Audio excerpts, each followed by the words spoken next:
FEC Cable is the company that involves in cable industry. Working with a high-power cable has a high risk due to the hazard itself. If the safety precautions are not be taken seriously, it could lead to injury and fatality.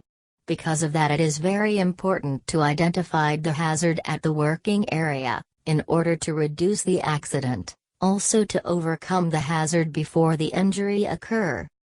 The identification of hazards. Based on the visit, there is 5 types of hazards that has been identified. Firstly is uneven floor. The condition of the floor can harm the people who use that working area. The workers have a high risk to slips, trips and falls during handle the task. Next is slippery floor. The slippery floor also could lead to the accident.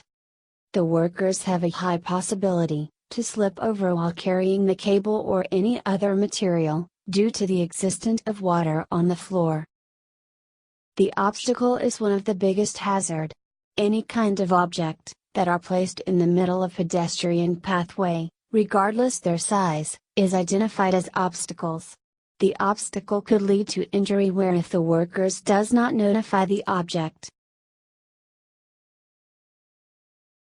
The fourth one is the crack on the pillar. The crack on the pillar would give a huge danger if it does not repair in time. Working with high weight could lead to pillar collapse, and that will be fatal.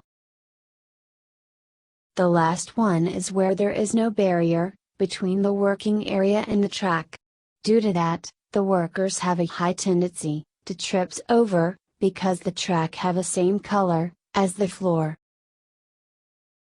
In the FEC Cable Company, they applying the risk assessment, in order to preventing and control the hazards. The risk assessment include hazard identification, risk evaluation and risk control. It's very important to protect the safety of workers, the business as well. There is 5 steps involved in the risk assessment, which is 1. Identify the hazards. 2. Decide who might be harmed and how. 3. Evaluate the risks and decide on control measures.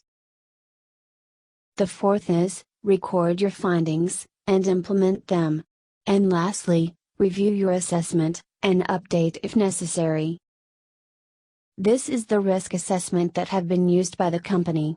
Table shown on how the hazards are being classified by risk level, technical performance, costs that might be impact and effect on the schedule of company.